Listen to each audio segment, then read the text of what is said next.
إسلاميكو.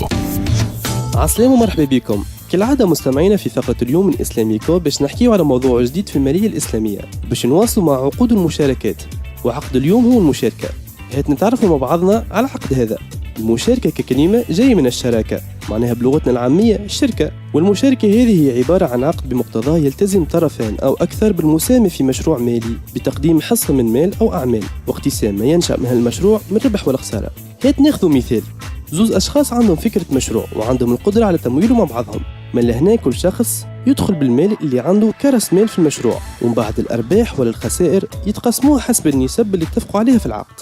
وكي نقولوا مشاركة نحكيو زادة على أنواع الشركات الحديثة اللي قائمة على مبدأ المشاركة، واللي بدورها تنقسم إلى شركات أشخاص وشركة أموال اللي فيهم زادة برشا أنواع. ولكن في فقرة اليوم باش نركزوا أكثر على المشاركة اللي تطبقها المصارف الإسلامية. قبل ما نحكيو على المشاركة اللي تطبقها المصارف الإسلامية، هات نتعرفوا معاك ياسمين على الشروط اللي لازم تتوفر في عقد المشاركة. عقد المشاركة لازم تتوفر فيه الشروط التالية. أولها لازم يكون رأس مال كل شريك محدد بدقة، وإذا رأس المال ما هوش فلوس لازم يتقيم ويتقدر بالقيمة النقدية. وفي المشاركة مش بالضرورة رأس المال الشركاء يكونوا متساويين، وكما ينجم زيادة شريك ما يدخلش بالفلوس أما يدخل بالسمعة التجارية والخبرة الفنية.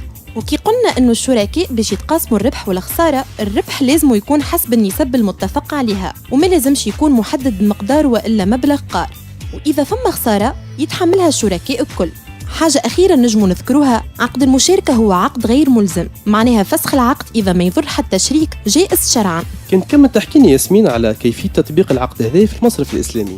نعرفوا أنه المصارف الإسلامية تستعمل العديد من المنتجات في تمويلاتها ومن بينها المشاركة، ولهنا أكثر المصارف الإسلامية قسمت المشاركة حسب استمرارية ملكية العمل وأجل المشاركة وطريقة استرداد الأموال. وهيك علاش نلقاو نوعين من المشاركة اللي هما المشاركة الثابتة أو المستمرة، وإلا المشاركة المتناقصة يعني المنتهية بالتمليك. تنزيد ونتعرف عليهم أكثر خلال حصتنا. كانت تبدلنا أنت مصعب بالمشاركة الثابتة. المشاركة الثابتة ولا المستمرة هي المشاركة اللي يدخل فيها المصرف الإسلامي شريك مع الحريف في رأس مال عملية تجارية أو صناعية أو خدمية، وفكرة المشروع تكون مقترحة من الحريف، ويولي الطرفان المصرف والحريف شركاء في المشروع وفي ملكية المشروع وتسييره والرقابة عليه. والمقصود لهنا من أنه المشاركة الثابتة ومستمرة هو أنه رأس مال كل شريك ما ينقصش منه ويقعد نفسه حتى لين تتصفى الشركة. كان تحكينا مصعب تو عن النوع الثاني من المشاركة اللي تستعمل فيه المصارف الإسلامية. النوع الثاني اللي باش نحكيو عليه من المشاركة هو المشاركة المتناقصة ولا المشاركة المنتهية بالتمليك، وهي عبارة عن مشاركة بين الحريف والمصرف لفترة محددة في إقامة مشروع استثماري. وباش نسهلوها هي نحكيو على المراحل اللي يقوم بها الحريف باش يدخل في مشاركة متناقصة مع المصرف الإسلامي. حريف المصرف عنده فكرة مشروع يحب يحققها، ولكن ما عندوش التمويل اللازم وعنده فقط جزء من رأس مال المشروع. يقدم الحريف ملف فيه دراسة كاملة على المشروع، المصرف لهنا باش يعمل دراسة جدوى اقتصادية. بعد ما يوافق المصرف يتم عقد المشاركة المتناقصة ويبدأ المشروع يخدم على روحه.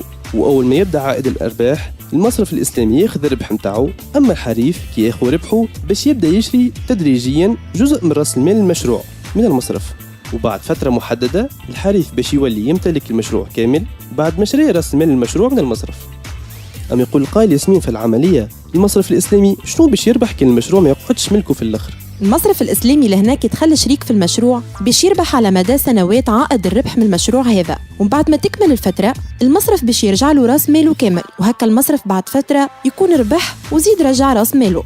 والحريف زادة اللي ما كانش عنده فلوس باش يعمل المشروع ولا بعد فترة صاحب مشروع قائم الذات ويحقق في أرباح. مثل العقود هذه عندها دور كبير في التنمية الاقتصادية في بلادنا، وقادرة تحل برشا مشاكل اجتماعية كما البطالة. وتنجم بالصيغة هذه تتمول مشاريع أصحاب الشهادة العليا ويكونوا بعد بفترة منتجين ومساهمين في الدورة الاقتصادية. هيك علاش نتمناو نرى عقد المشاركة في تطبيقات مصارفنا الإسلامية. كانت هذه فقرة اليوم من إسلاميكو، نتلاقوا بقدرة ربي في نفس الموعد مع موضوع آخر في المالية الإسلامية. كانت معاكم ياسمين بن ضو ومصعب الرباحي. نهاركم طيب.